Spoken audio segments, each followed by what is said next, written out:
reporting and seeing what's happening at Newark Airport. And I think it is clear that the blame belongs with the last administration. Pete Buttigieg and Joe Biden did nothing to fix the system that they knew was broken. And so I want to lay out how we got here, what's going on in Newark, and what our plan is to actually fix it under this Trump administration, who, by the way, fixes problems, doesn't cause problems. So how we got here. In July of 2024, the Biden-Buttigieg FAA moved control of the Newark airspace from New York, or also known as N90, to Philadelphia Tower or the Philadelphia TRACON. As part of the move, the STARS system that processes radar data for Newark remained based in New York, so they didn't move it from New York down to Philly, where the controllers would be. Redundant and diverse telecommunication line feeds this data from New York to Philadelphia TRACON, where controllers handle New York arrivals and departures. The Biden-Buttigieg FAA bungled this move without properly hardening the telecom lines feeding the data, which was already well known to be error-prone. Without addressing the underlying infrastructure, they added more risk to the system. In fact, there were issues in October and November under Biden and Buttigieg that would have highlighted to the prior administration that the underlying hardware would continue to cause problems. That, along with their overall neglect of our whole aviation system and the aging issues that we've highlighted over the course of the last several weeks, were clear mistakes of their administration. So let's talk about where we are now. What's going on in Newark? So a trio of recent equipment issues at Philadelphia on April 28th, May 9th, and May 11th affecting communication radar displays has highlighted the antiquated nature of the nation's air traffic control system, which is still using copper wires and other outdated technology. The incidents on April 28th and May 9th resulted in very brief outages that impacted the STARS radar data displays going down. The most serious of these outages lasted approximately 30 seconds. This includes the STARS radar data displays going down again for 30 seconds. The STARS displays took approximately 60 seconds then to reboot and come back online.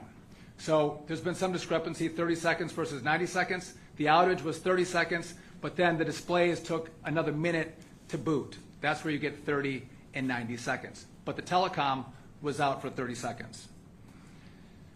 The outage also interrupted the phone line and radio frequencies for a very short period. This is how controllers talk to pilots. Radio frequency connections to phone lines via voice switches are the primary way those controllers do talk to pilots. These frequencies returned almost immediately, which is why you heard pilots actually telling airplanes that they couldn't see them with the radar. They were able to talk to the airplanes, but couldn't see the radars or the airplanes on their scopes. These issues, along with staffing shortages at Philadelphia and runway construction at Newark, have led to the delays for passengers. So in response, on Friday night, the FAA implemented a software update to prevent future outages. The software patch was successful, and our redundant lines are now both working. We know this because on Sunday there was an outage. You all reported on that. And the outage was, the main line went down, but the redundant line did stand up, meaning our patch, our fix worked. Now, because of that, the controllers who had seen this the prior two times, when they saw the main line go down, they were concerned. Even though they could see airplanes and talk to airplanes, out of an abundance of caution, they actually shut down the airspace for 45 minutes. But we still had our scopes and our telecom functioning on Sunday morning. So it's important to note that, and we're going to talk about this in a little bit, this system is so old that even if you have high-speed fiber information coming in to a TRACON or a tower, the equipment that we use is so old, the information has to be slowed down. It comes in too fast. It has to go at the speed of copper wires. So again, we have two issues: the reliability of the telecom, but also the old equipment that we're using paired together are causing a lot of issues in the system. So let's talk about what the Trump administration is doing moving forward to fix the problems that were left to us from the Biden-Buttigieg administration. Now, while these temporary software fixes that I mentioned earlier that worked on Sunday morning should prevent future outages, the core issue is the telecommunication lines. Here's what we're doing to fix the telecom. One, I'll be requesting an OIG investigation into the failures of the last administration and the decisions that were made to move the TRACON from N90 in New York down to Philadelphia, and the work that was done to plan for this move and making sure that the lines were hardened. The FAA today is assembling a tiger team of experts to fully fast-track the fixes that we've identified need to be done to make sure this works. The FAA has replaced copper lines with fiber lines at Newark, JFK, and LaGuardia. That work is done. It was done in the last couple weeks. However, it's going to take another week or two to be testing those two lines before we flip the switch and make them live. We're also, we're going to flip that in, but it's 1 to 2 weeks. It's going to actually happen, we hope, at the end of May. We have spoken with the heads of Verizon and L3Harris to understand why the telecom issues persist and how we can expedite those fixes. And again, we work with L3Harris as our contractor, and Verizon is on the ground offering the support on the lines that run actually the telecom into the TRACON. They've assured me that this work is their top priority, especially Verizon. I spoke with their CEO yesterday. It's a top priority. They're going to move this work as fast as possible to get efficient and effective lines working for Newark. The goal is to add 3 new telecommunication connections between New York and Philadelphia. This will provide more high-speed, reliability, and redundancy, so if one goes down, we are assured that the others will stand up. The goal is to have this done as soon as possible. I'll give you an update as soon as we hear back from Verizon on how quickly they can progress with this work. Let me be clear. Even with these new lines, we still, as I mentioned, have to dumb down the data feed from these outdated systems inside of our towers, our centers, and our TRACONs. Again, I showed this last week. We're using equipment that looks like it's off the Apollo 13 set. And so today we have high-speed fiber, but when it comes into the TRACON, we do slow it down so it can be used by the old equipment. Our hope is to have high-speed fiber connections and then new technology in these towers, in TRACONs and centers, so we can maximize the use of American airspace. Number 5, the FAA is deploying a temporary backup system to the Philadelphia TRACON that will provide redundancy during the switch to a more reliable fiber optic network. This system will ensure that if both fiber connections fail, at the same time, air traffic controllers will still be able to communicate with aircraft and with other controllers. This fortifies communications, ensures it is uninterrupted if a dual fiber failure occurs. The FAA is going to establish a STARS hub at the Philadelphia TRACON so the facility doesn't have to pull that data from New York. So again, we're pulling it from New York. We want to bring that down to Philadelphia. By the way, the STARS system should have been brought down to Philadelphia before this TRACON was moved. Biden and Buttigieg did not bring it down. They just quickly moved the TRACON without having STARS in place and without testing how hard the equipment actually was in regard to telecommunications. Using existing statutory authority, I have as the Secretary of DOT. The DOT will convene a delay reduction meeting this Wednesday with all airlines who have flights at Newark. The goal is to have a manageable number of flights land at Newark. Families shouldn't have to wait 4 or 5 hours for a flight that never takes off. By lowering the number of flights, we can ensure the ones that are kept, they do actually take off and they do actually land. This authority hasn't been used in over 20 years. As I've stated publicly, if Congress approves our plan, the President's plan, to build a brand new air traffic control system, work at Newark is going to be a priority. we will do that first. And so, again, to recap, I'm going to pass it off to the administrator. We're in a situation where telecom is going down. And it's taken some time to isolate the problem. And we believe we've done that, but I don't think we're out of the woods yet. We actually have to spend the time now to build the network that should have been built before the TRACON was moved. I know this is frustrating. I know it's hard for the airlines operating out of Newark, the families that fly out of Newark. It's problematic. But our commitment is always safety. We're going to make sure that if you fly, you're going to fly safely. And if we reduce the number of flights at Newark, we're not doing it to annoy people. We're not doing it to delay people's travel. What we're doing is guaranteeing safety.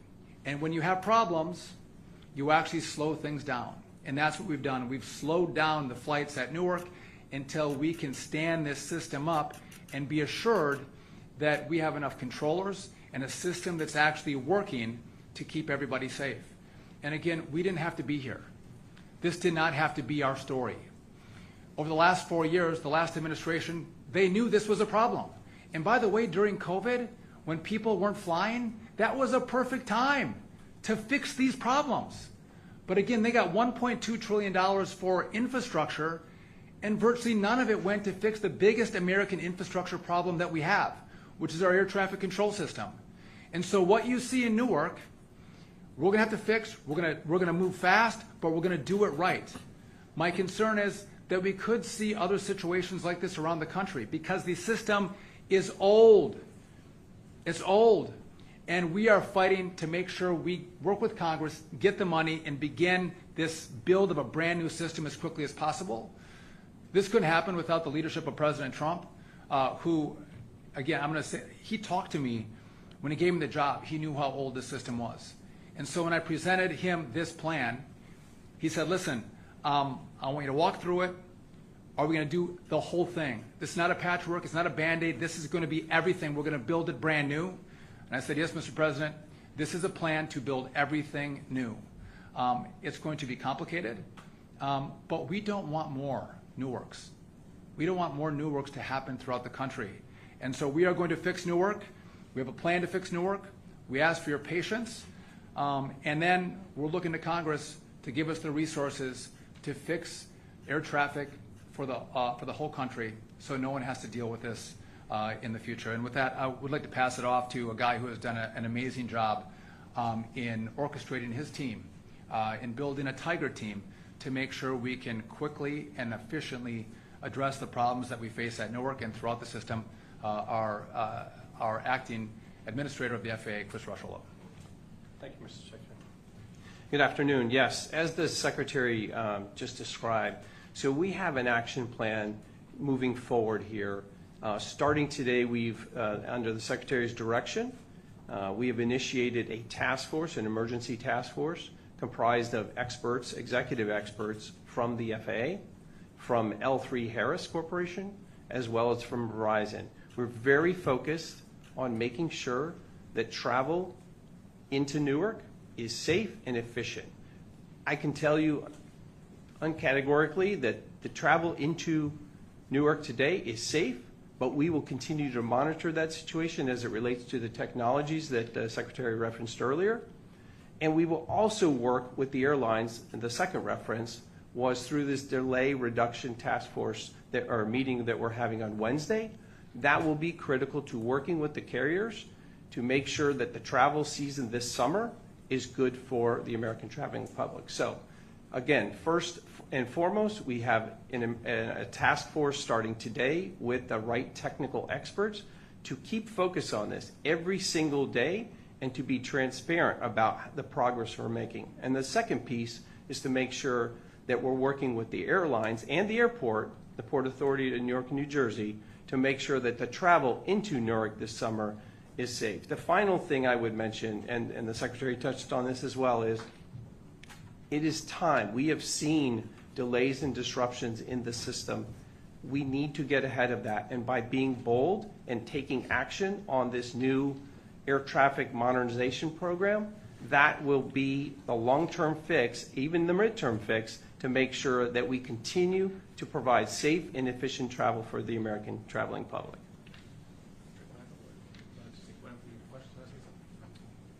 Thank you, Mr. Secretary. As a former controller and now as a manager that helps oversee the air traffic organization, top to bottom, in all my conversations with our management team and with the controllers, they look forward to new infrastructure. They look forward to the commitment that is being made by this administration and the leadership by Mr. Duffy to work on equipment that is younger than the children that they have. I will tell you, when I was in the Air Force and I was a controller in 1999, I actually was the test bed for STARS. That's when STARS first came out, was in 1999 at Eglin Air Force Base. We tested that. As a controller at Albuquerque Center, it was almost 20 years ago where the ERAM system came in. That's our automation for our en route centers. And the issues that we have with static on the frequencies were problematic then, it's exponential now. So we look forward, Mr. Secretary, to the new infrastructure, top to bottom. We applaud your efforts, sir. Thank you. So we're happy to take any questions if you have any. Yes. Mr. Secretary, thank you. Could we see more air traffic controllers from better staffed towers come to Newark to help out? I'll take a stab at that. Tell me if I'm wrong, but it does take time to train up controllers from other areas. So if they move from the Potomac Tracon and move up to Philly, it takes up to a year to train them on that airspace rank. Am I right on that? Average certification time, sir, for N90 is 2.5 years, but with our accelerated program, we hope to have that reduced quite a bit by a year to a year and a half, 2 years. So it could be a year. So even you have a 20-year experienced controller, they move to a new airspace. It takes them a long time to train up. So we don't have the ability to just snap our fingers and move controllers around. It takes time to train up specifically on the airspace in which they control, which is why the staffing becomes an issue, and you got to see over the horizon on how you make sure you have enough in training to deal with any shortfalls that may come in the out years. Yes. You've been saying that this is decades-old problems, and these issues have been present for years and years and years. So why didn't this administration initiate changes in their first administration? Well, I think what we saw is the cracks that you are now seeing today were highlighted actually over the last 4 years. We were seeing more and more of it. And the president has said this a number of times. He had a plan to come into the second part of his administration because he knew what was going on to actually fix it.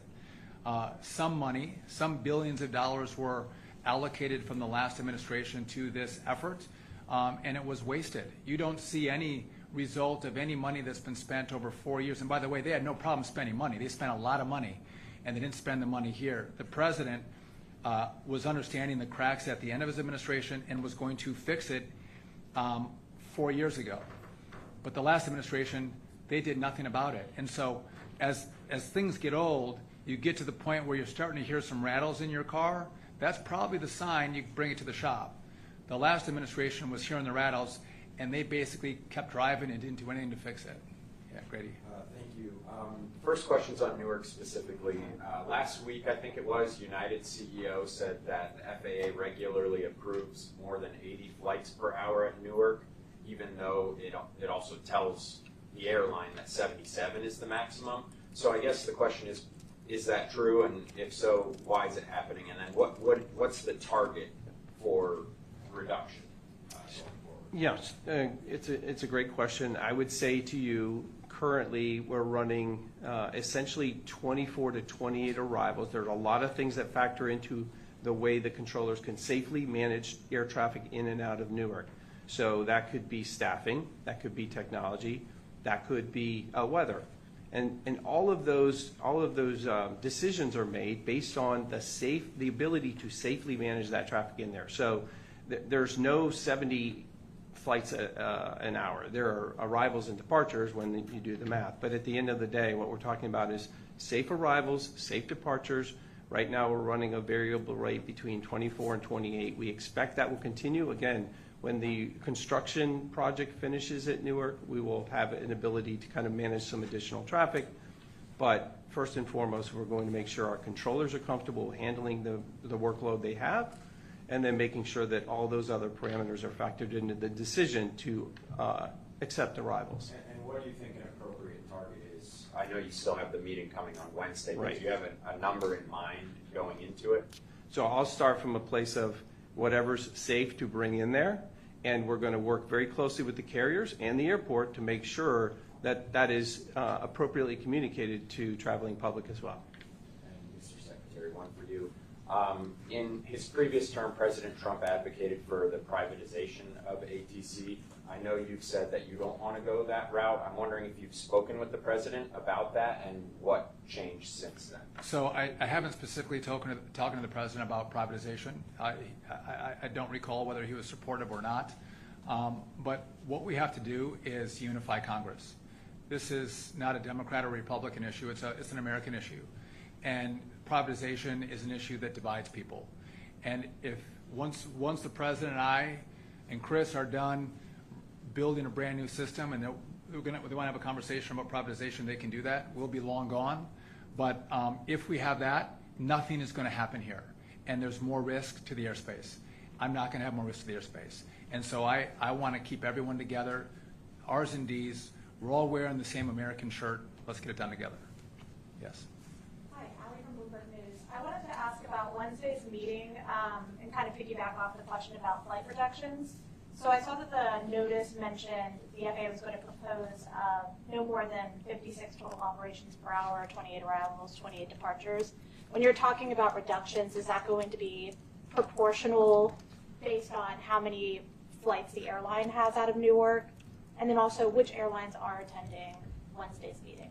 So I don't have a list of the RSVPs just yet. I can tell you that based on those conversations that will occur and in our, I'll call it our target rate, all those airlines are going to have to come and explain what they need and making sure that we're doing this in a fair and open, transparent manner. So I don't want to get ahead of that conversation. I think it's fair to say that both the airport as well as the airlines are going to have strong feelings about what they need to get out of Newark. We will have those conversations, and as a result of that, we'll make those decisions public. And I think it's important to know we don't want to front run that conversation. Again, we're convening the airlines and having an open and constructive dialogue with them, we hope, yes.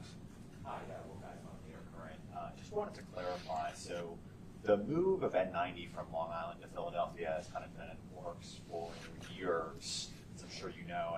Are you specifically criticizing the way the move was done or the fact that airspace was moved at all? What I'm criticizing is the fact that I don't believe the telecom was adequately tested, because if it had been tested, they would have seen the errors that they saw in October and November of last year under their administration, and we wouldn't be seeing the errors in the telecom right now. So they didn't test it, and before they moved the TRACON, they should have put the STAR system down at Philly.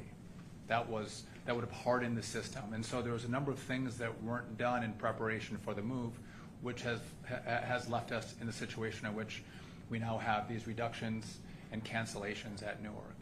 Yes. Sam Ogazalik at Politico. You mentioned a backup system at the Philly TRACON and then also a software patch on Friday. Are those the same things, or can you distinguish what the differences are, if there are any? So, do I want to take this? Do you want to go? I'll try it, and then if I get it. So, because the telecom is so fast coming in, and we have to slow it down. When the primary line went down, and we switched to the backup line, the system we have in place was not adequately slowing down the feed, and so it overloaded that line and it went down. But again, we are trying to slow speeds down to 1990 speeds for 1980 equipment, right? So we're going to build new high-speed, resilient fiber lines, but we also then need technology from today that can take the speeds. And so because they're mismatched, the second line got overloaded and went down. That's what happened in both 2 weeks ago and on Friday morning. Did I get that right, Frank? Am I close? All right. So is the backup system operational right now? I know the software patch has been deployed. So the software patch actually worked on Sunday morning. So that's why we didn't lose radar, we didn't lose telecom on Sunday morning, but the primary line went down, and when that happened the prior 2 times, the whole system went down for 30 seconds. So the controllers were concerned, and that's why they did a ground stop for 45 minutes. However, we didn't lose telecom and we didn't lose scopes this Sunday.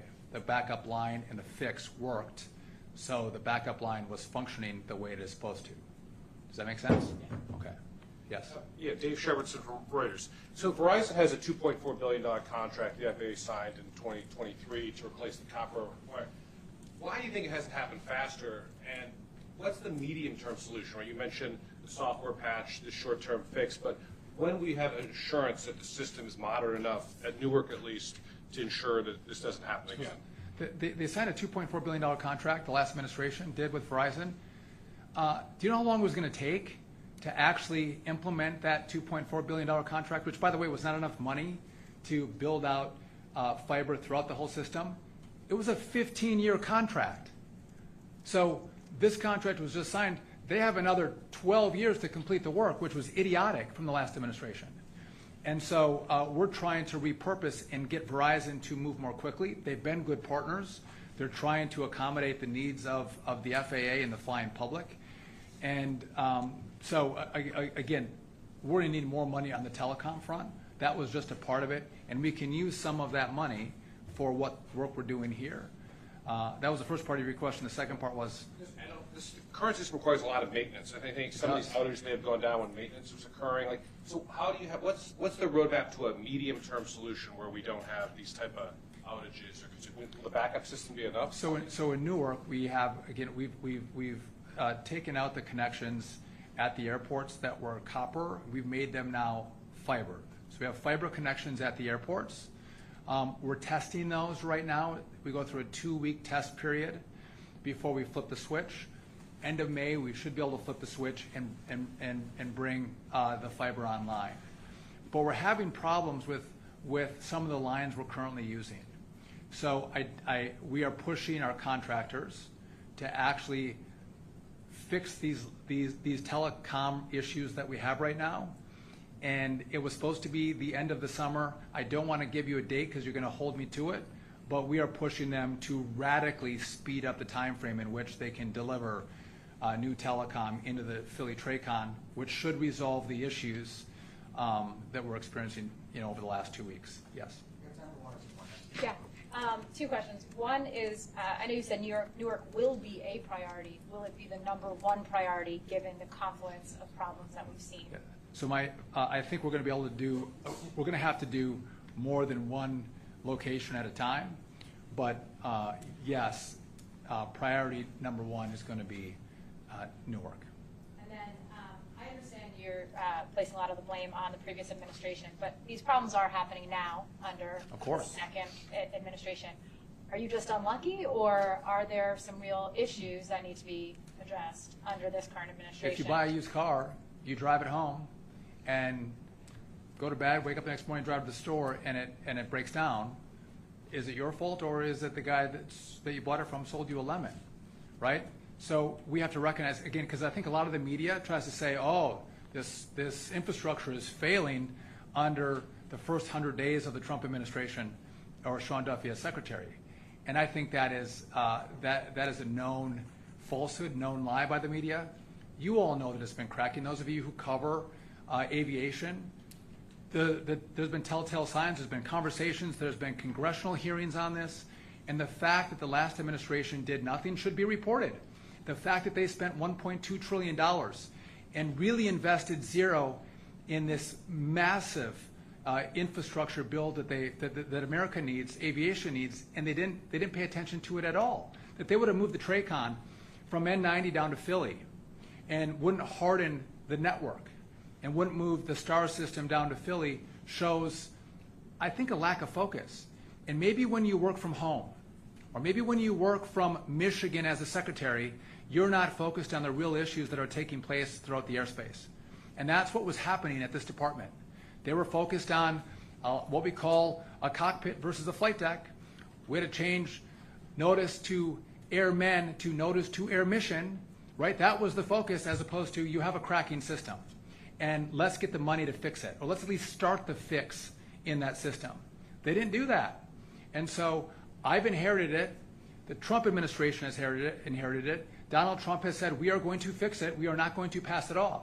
So we are not going to do what they did.